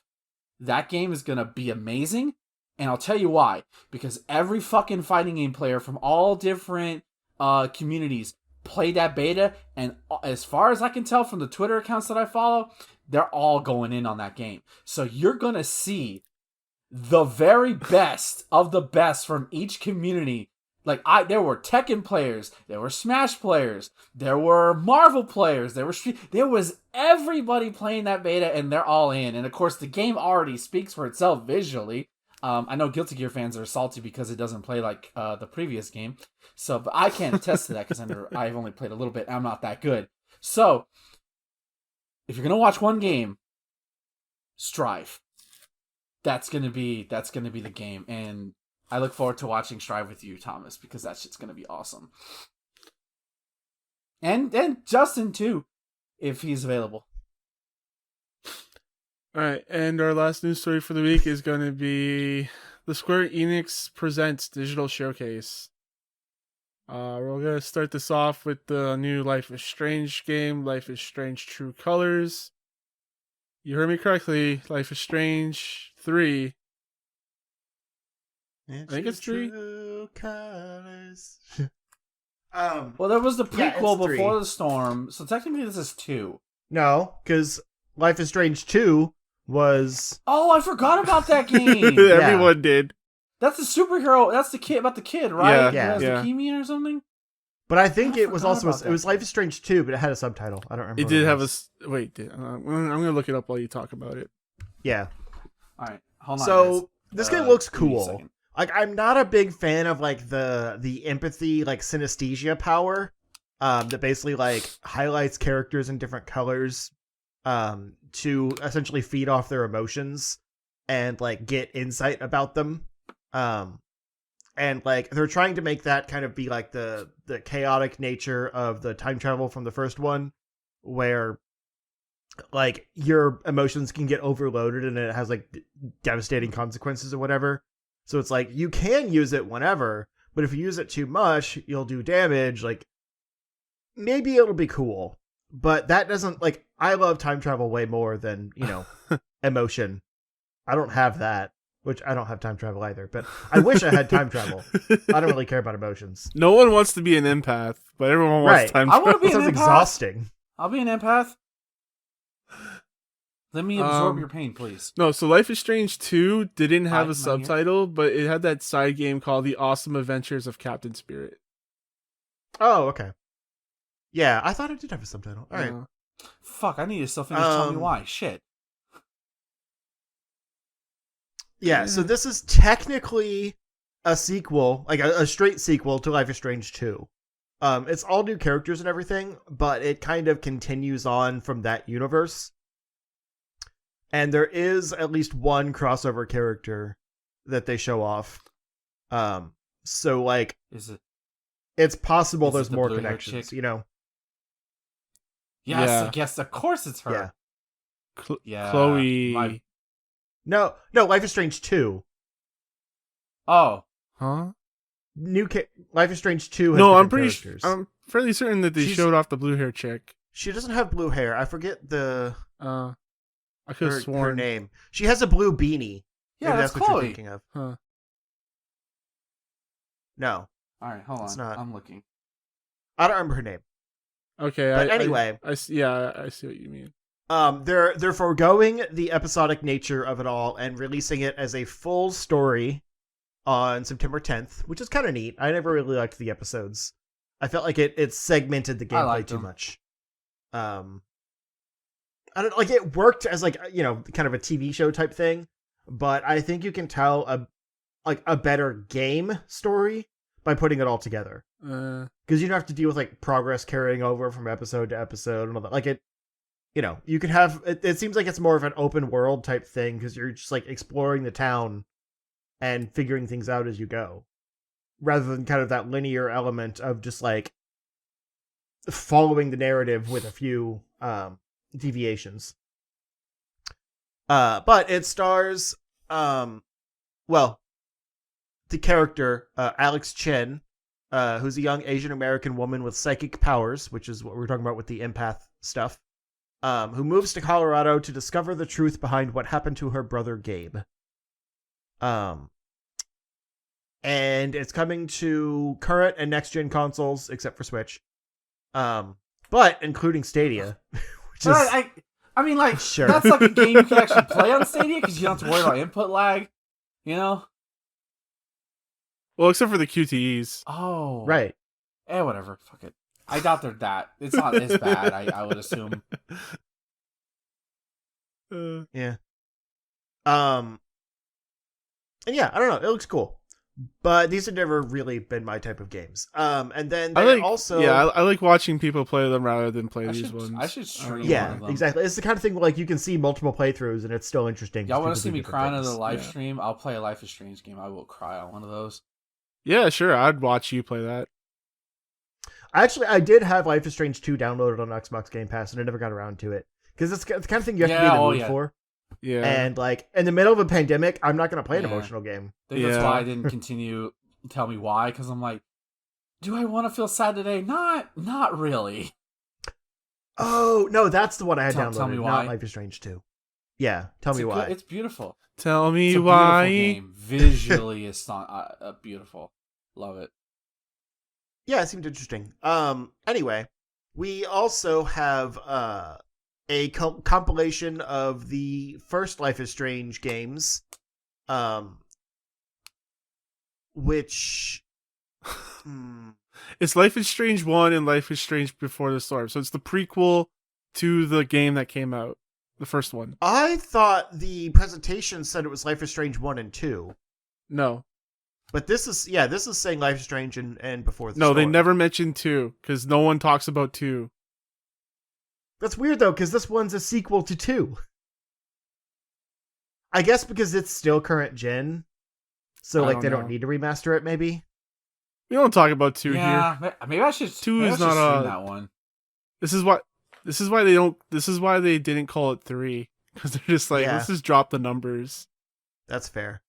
But yeah. Anyway, the Life is Strange games that everyone liked are coming out as remasters. with obviously remastered graphics and everything, new more detailed expressions, that kind of thing. Yeah, you get to kiss like Chloe in basically HD. full motion capture performances. Yeah. And like it sounds like they're like just redoing the engine to like bring it up more to what the new game is. And that's kind of interesting because like I mean the original games like they were fine, but they're definitely pretty dated now, like that art style. Sure. So I'm kind of curious, like they didn't really show much off of it. I'm kind of curious like how much better they're going to look. I want to see a comparison. Well, if you decide to get the Ultimate Edition of True Colors, you'll get both of these. That's true. Colors. And then we got a new trailer for the Project Athia game, which has been retitled Forspoken. Kind of a strange name. Actually, like I saw the title and they didn't say it, and I had to like think they for a didn't say second. it I'm on like, stream. what does that say? Yeah, like the logo was kind of funky. I thought it said Forsaken at first. I was like, oh, that's weird. Well, I thought the F was a T, and it was like Torspoken. What? What does that mean? And then I realized what it actually said. But yeah, they showed Ella Balinski, who's a famous actress from the new Charlie's Angels movie, among other things, probably. That's what I know her from. As Frey. And they showed her like fighting off like demons and stuff in what looked like kind of a modern fantasy realm. Because she just had like a t-shirt and jeans on. Yeah. Yeah, but then like those. it was kind of a fantasy landscape. So like I'm intrigued. The mix of modern and fantasy is really interesting to me. We need another modern, not like in a Final Fantasy 15 way where you're just like driving around in a car, but like more fantasy with modern mixed in. It looks interesting. I don't know. Yeah, it looks really good. But it also very much looks like it's based on the Final Fantasy Oh 15 yeah. engine. Hey man, you got that engine? Use that shit. 15's beautiful though. So No, I meant like gameplay wise. Like she was zipping around in like an action combat system. It looked like it played exactly like 15. Then we got a new trailer for Outriders, which looks real cool. Right? Yes. Maybe. I don't know what they showed of it before. This was like mostly focusing on the different classes and like the world building and stuff, but you would know more about it than me. It's just funny that they put out a demo for a game, or not a demo. They put out a trailer for a game that has a demo out that you could play, and then that saves progress. Like you're basically just playing the game. Older, like previous gen consoles, or is it only on next gen? It's on everywhere. It's going to come out. Download it. I wanna try. Yeah, and your progress carries over. Where do you play it, Thomas? Well, I originally downloaded it on PC, but since we're all going to be playing on Xbox, I'm going to download Team it. Charge Shot's a thing, boys. Okay, I'll download it on Xbox. That's fine. It's going to be on Game Pass, so I'm going to get myself a subscription again. Oh yeah, that's true. But it's also going to be on PC Game Pass, right? No, I don't think so. It's not on their Xbox store, so probably not initially. Okay. Maybe later down the line. Then probably not. Yeah, if they put it on their Xbox store on PC, then you'll definitely be on Game Pass for PC. Does it have crossplay? I do not know. Okay. There's a lot of things I don't know about this game. Yeah, that would be nice. Like, I know Ben can't really play on PC, but I would want the best. I don't mean that it's like a dig. No. I'm just saying, like, I would want the best experience possible for me. And Xbox One X, like, would be good. But, you know, if I could play on PC or PS5, better, I'd prefer if we could still play together. Says Outriders will support crossplay. Yeah! They learned their lesson from the Avengers. Awesome. But, I mean, it's also free on Xbox, so we'll see. Anyway, point is, Team Charge Shot might be a thing. I gotta check out the demo. And then we got a new trailer for Balan Wonderworld, which still looks fine. I will be the Christ-like figure for this game. I have already seen people shitting on it, and I knew it was going to happen. I don't care about those people. Mm-hmm. It's my Knights game. That's all that fucking matters, okay? That's all I care about. It looks very much in the vein of, like, Yooka-Laylee. Like, a fairly generic 3D collectathon platformer game. But some people really like Yooka-Laylee. Like, I've heard people say, like, that's their that's gonna be their game of all time. Knights. This is because I'm never getting another Knights game from Sega. So, well, okay. But like, I didn't realize there's like the transformations and some of that cool like puzzle platformer stuff. I talked that's about that when I played the demo. I probably tuned out because I didn't care about the game. Fuck it, I'll do another fucking video. I'll make you listen. Sorry. It's amazing how we talk to each other nearly every week and we don't listen to each other. I listen to you both sometimes. Justin. I did that to my mom too. She's like, "You never listen to me." Pause. What? And we got some more information on Marvel's Avengers, including like the Hawkeye, because this came out like this whole Square Presents thing came out yesterday when the Hawkeye and next gen stuff launched for Avengers. So it's kind of just like, you know, a launch trailer, but they also included a brief reveal trailer for Black Panther and the War for Wakanda expansion, which looks dope. I get that free, right? Okay. Yeah. Yes. Yeah, it's probably coming this fall, like late summer, fall time. Okay. And they didn't mention it in the trailer, but he did speak, and it came out afterwards that Christopher Judge, also known as Kratos, is voicing Black Panther, and that's perfect. Yeah. I would have liked if it was Phil that made me Lamar very again, happy. 'cause God damn, he does a good Black Panther. But Christopher Judge that's a pretty good. Yeah, that's a good game. Like, they've been crushing it with the voice actors in this game. Except for let's put the caveat out there, Mr. I have no range. Yeah. I mean, he has range. He just has no range. Again, he does a fine Iron Man. He's fine as playing himself. Yes. Right. But this is going to also introduce a new villain with Claw, and a whole new hub area with like obviously Wakanda, and a bunch of new things. So it's a fairly large expansion. That's why it's a little further out. But the disappointing thing is, outside of all of this, they also announced that Spider-Man is not coming before Black Panther. So if Black Panther isn't until probably late summer or fall, are we even getting Spider-Man this year? We're not getting Spider-Man this year, if at all. Like they announced that exclusivity maybe winter, early. right? That would be like that's even pushing it. They could time it with the new Spider-Man movie, which is winter. And by winter, I mean March of next year, or like November or something. I'm starting to believe Ben. It's not happening. He's like, this thing isn't. It's not happening. We'll get Black Panther and like all those other characters that leaked. Yeah, they ain't happening. I mean, honestly, they put out the whole roadmap for the next few months, which is not a. It's not a great roadmap, I'll admit. But, like, the actual Avengers community has been really excited that we just finally have a roadmap in general. So, like, the avid fans of the game all still 5 love of it. them. And I'm one of them. I jump in with new content. I don't treat it like a games of service. I treat it as, like, a single-player game that has seasonal content, which is fine. But, like, it has lost a lot of its audience, and they just come back for these new packs. Which, again, isn't a big deal. But, like, how long can you justify, free content when you're not bringing in new players? Yeah, like, that's it worth issue. Keeping development unless on they this? see, like, if it's like a huge tick in sales because the Black Panther shit is hype, like, that would be the ultimate response. Considering this game did not sell well to begin with, it can only either go up or very even further down than it already is. Yeah.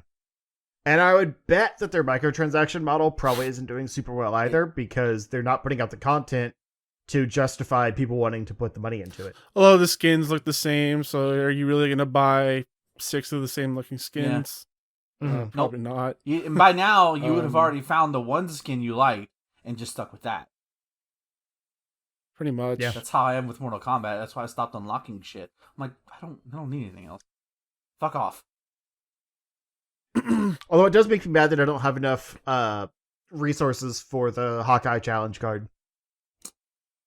But I can also just grind out the other characters until I get enough resources for the Hawkeye challenge card, so it's not a big deal.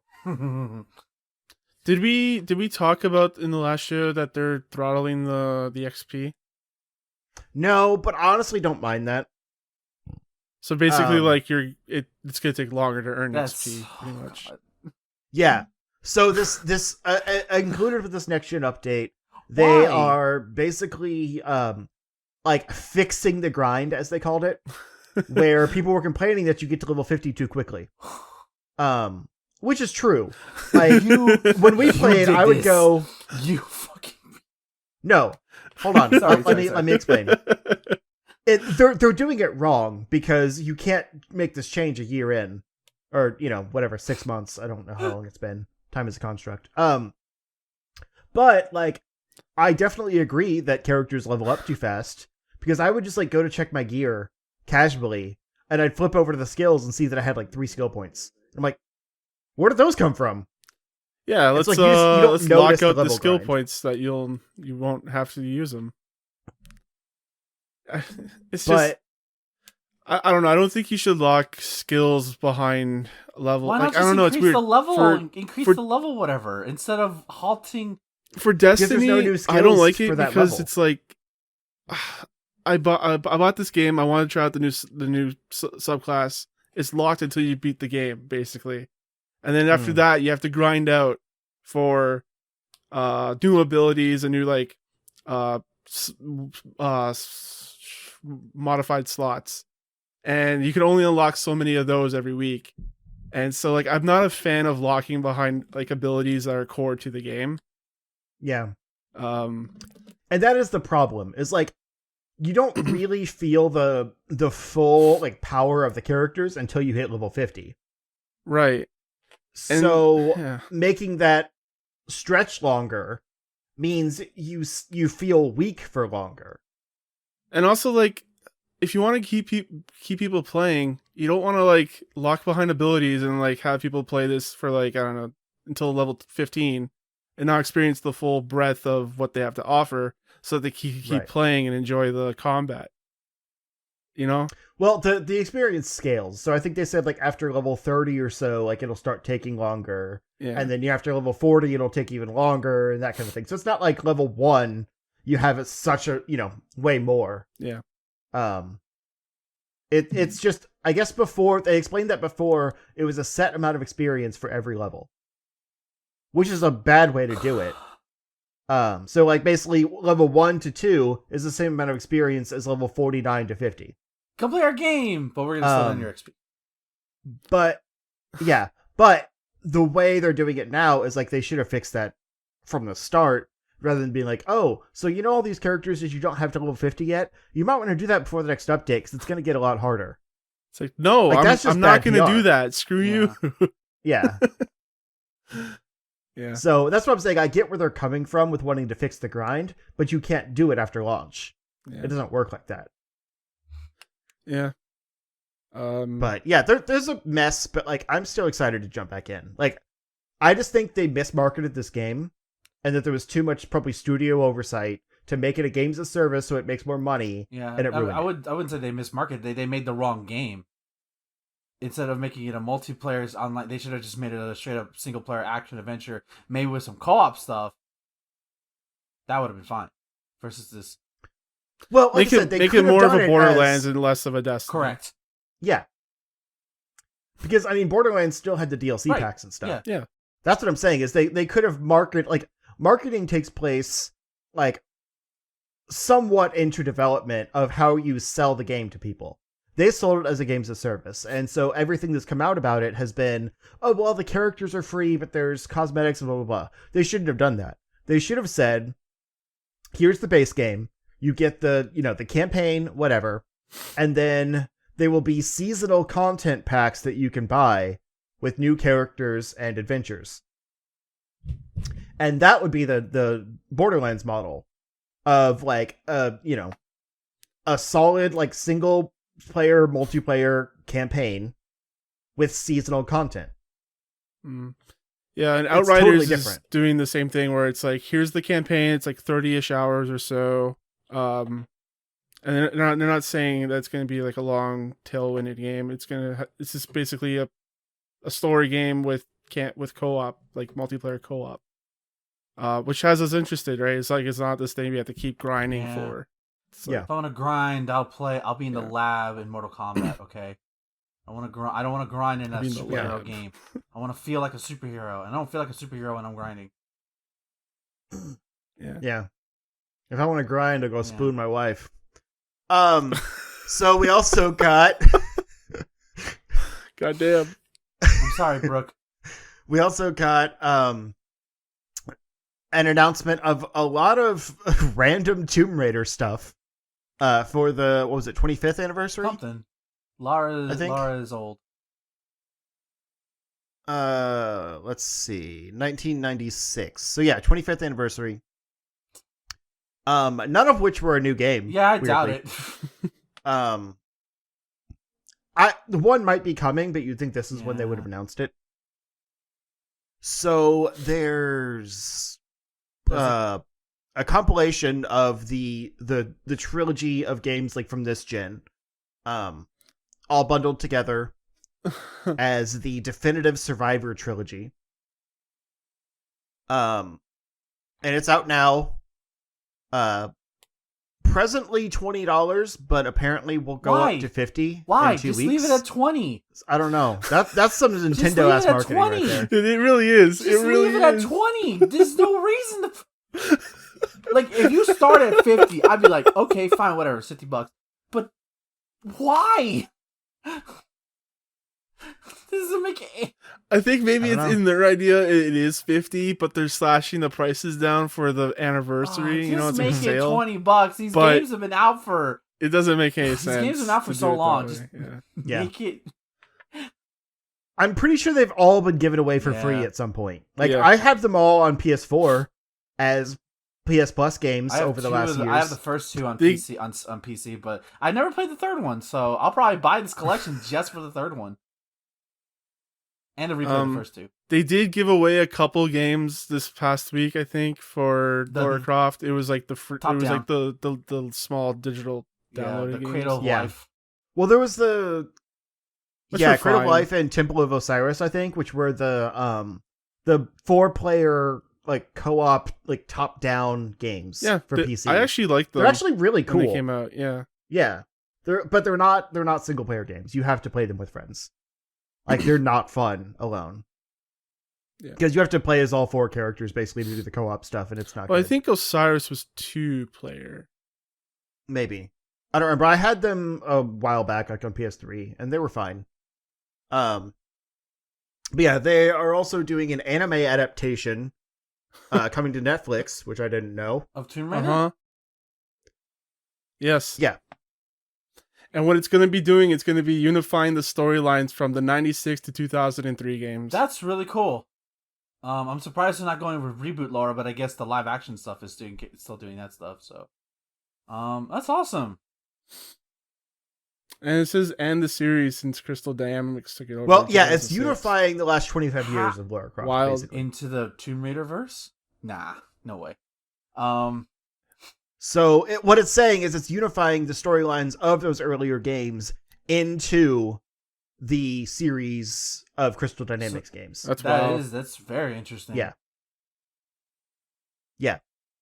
And I can't wait to watch. They had some some crossover events with, I don't remember what games, honestly. She's going to be popping up in some other games. It was a weird thing. I would not be surprised if she is a... Yeah. Just I feel like she'd play too similarly to Snake, though. No, not at all. What? Do you remember Tomb Raider? Kinda, like though. OG Tomb Raider? She would play nothing like Snake. What? She's got a gun. She's got a grenade. She's got a grapple. Okay, yeah, I'm just gonna. She does backflips. Put my hand over your face. You don't. Yeah. Just like disrespecting my girl Lara like that. I mean, I encourage everyone to do that at all times. So go ahead. Yeah, imagine how cool a Croft Manor stage would be. Oh my god, and that creepy butler is just walking around the stage. That'd be great. He's this trophy. That was one thing. They were putting Croft Manor into the Fortnite Creative. Just put her in the fucking game. I don't even know what Fortnite Creative is. Oh, no, she's in the game. What? Fuck. Yeah. Wait. She was one of the hunters last season. Chun-Li and okay, guys, I gotta go download Fortnite. I gotta go. Sorry. There you go. By the way, right? I told also Raven, like DC's Raven, she's got a few skins in there this season. Y'all she are having really too much fun with Chun dancing in Fortnite. Y'all need to stop. It's causing me to act horny at work. It's weird. Stop it.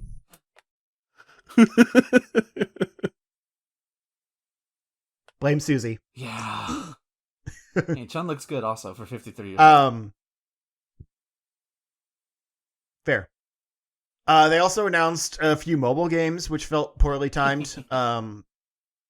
Because it was like right in the middle of the presentation, and then they were like, and we have one more announcement after that. It's like, maybe don't have mobile games towards the end. Anyway, there's Just Cause Mobile, which they really didn't show anything from. It was just a cinematic trailer.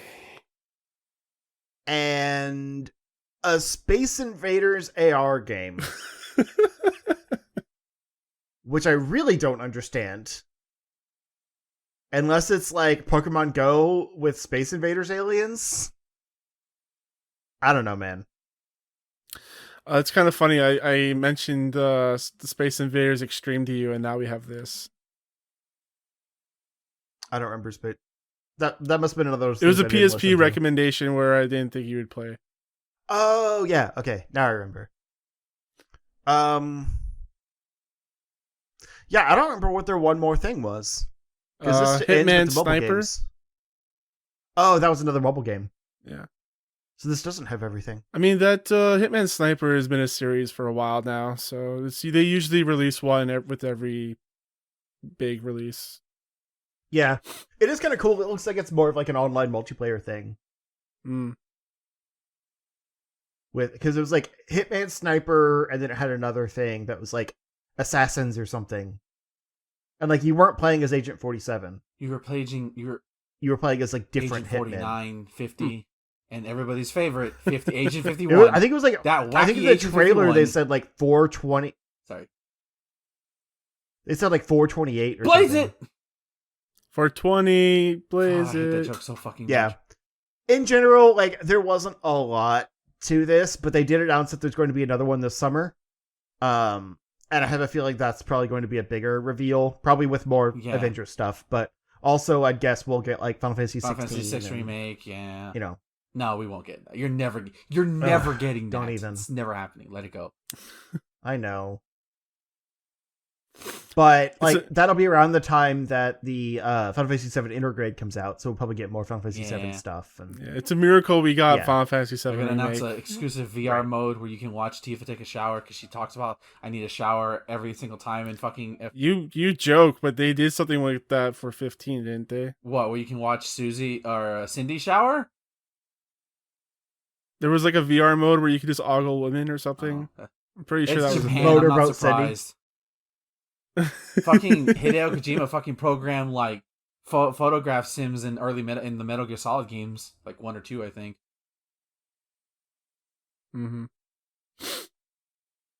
Speaking of, the photograph mode in Avengers still sucks. Like, despite being a next gen thing, like you can't like pose your character or anything. It's bad. Anyway, I gotta go buy the Tomb Raider trilogy. There was one point here that my friend had where, he said he was shocked to see there was a bunch of diversity in this stream. When you think about, there's like a lot of women and a lot of people of color and stuff. Yeah. I think it's pretty interesting to mention that. Oh, in the Square stream. It's good. Yeah. I think it's pretty cool.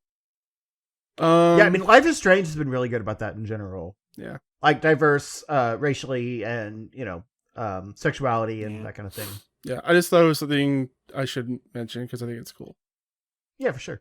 So that's going to be our stream for tonight. Thanks everyone for coming on out. We actually had a pretty good turnout for the stream. Yeah, I can't see y'all because I'm blind. I'm sorry.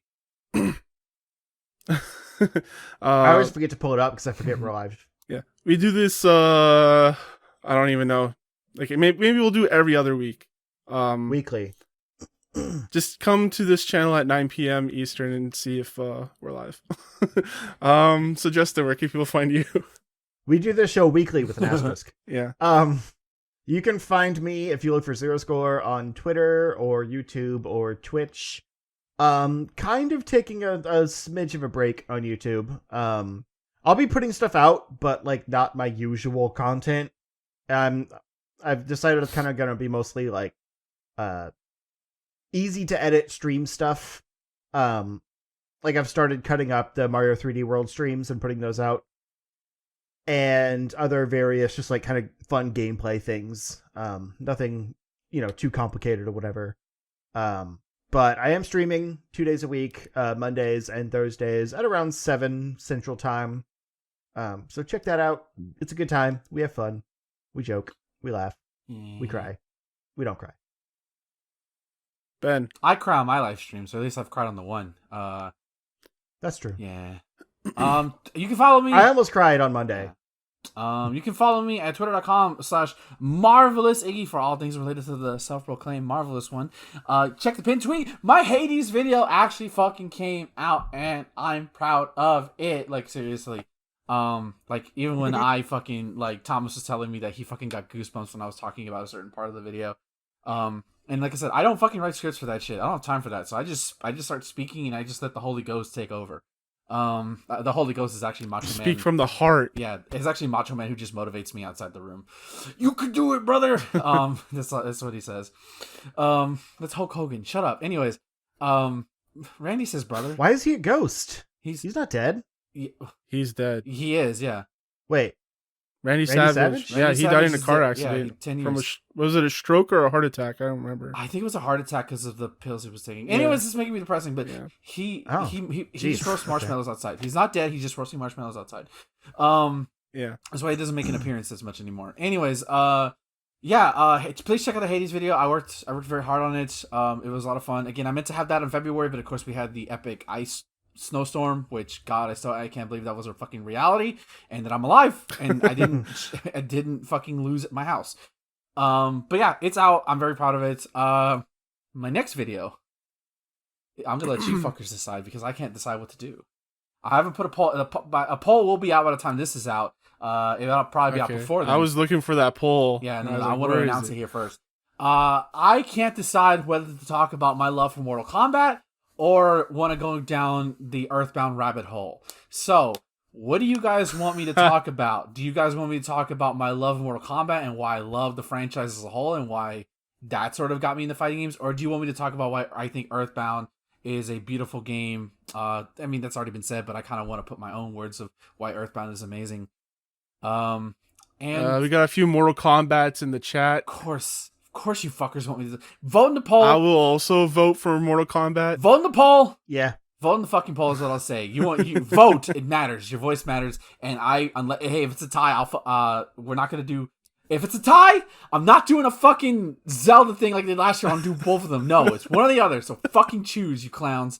Yeah, either that, and I don't know what my next video is gonna be. Originally I wanted to do BioShock, but that changed because all of a sudden I want to talk about old school Mortal Kombat because I've been watching a lot of old school Mortal Kombat stuff, and I want to just reminisce. Anyways, so I also stream live on Twitch 3 times a week, although that's slightly changing, just a bit. I will still stream on Sundays, but I'll probably stream an hour, if not 2 hours earlier, depending on how I'm feeling.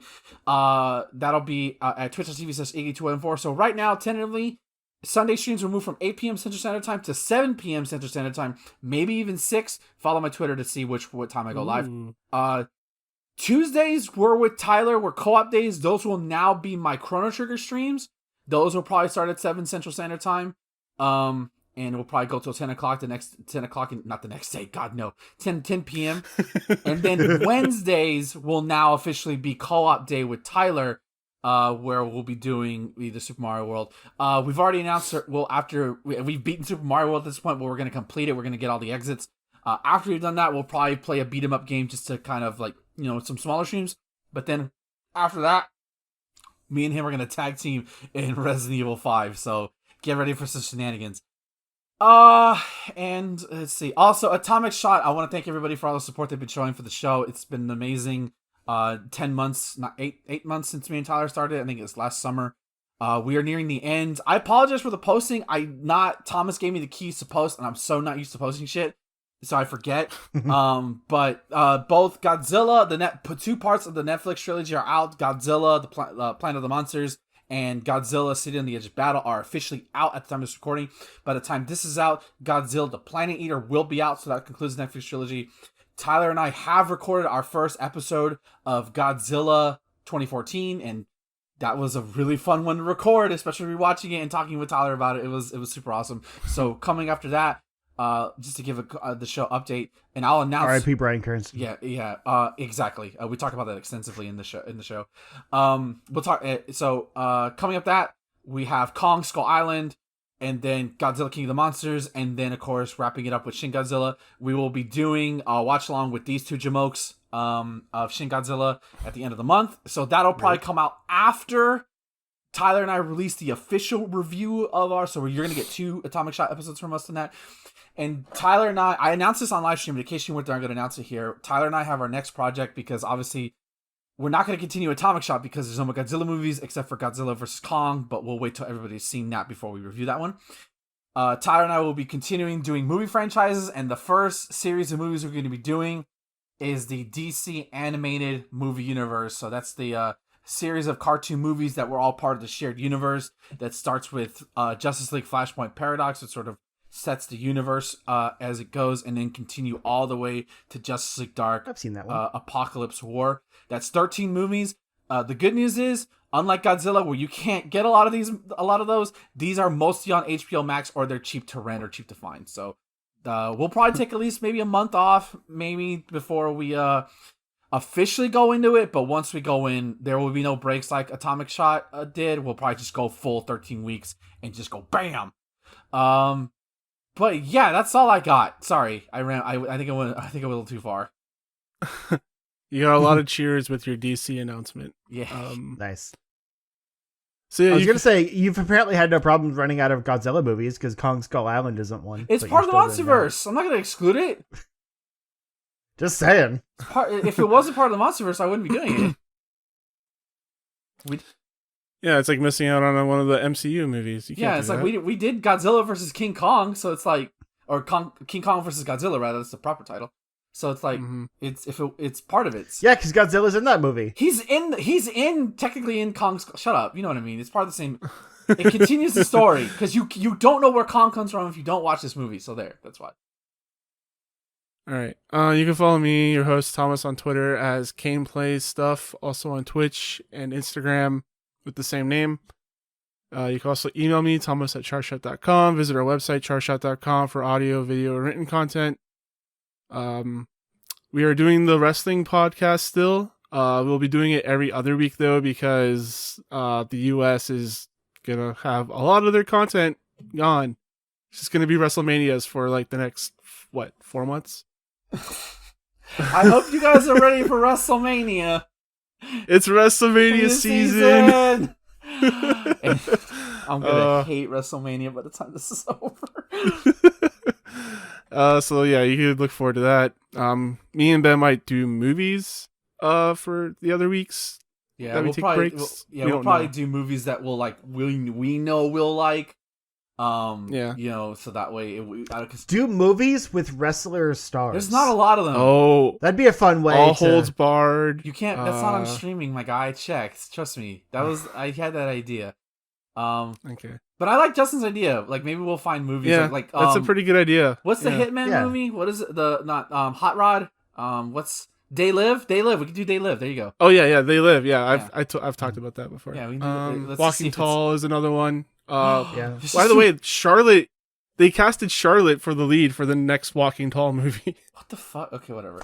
That's fine. Yeah, Good for her. yeah. Like, can we just do rock? There's a whole series of Walking Tall, and they all star wrestlers. It's weird. We can. Isn't it like a WWE promotions thing? Probably. If is. Charlotte's in there, most definitely. Yeah.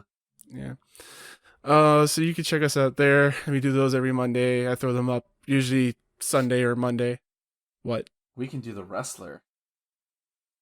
Oh, The Wrestler's a fantastic movie. Yeah, we can watch that depressing and fuckload of a movie. It doesn't technically star a wrestler, though. Yeah, actually it does. There's real life professional wrestlers in that movie. Yeah. Oh. Yeah. I meant like star as in like the main. Yeah, it doesn't. No, but it's about the business. True. Yeah. Sorry. So yeah, you can catch us out there. I think I'll just end the show by saying review our show on Apple Podcasts and anywhere you get podcasts, and share it with a friend. It helps us grow. So until then, guys, thank you all so much for coming on out. Enjoy your games. Have a good night. For life. Help us grow.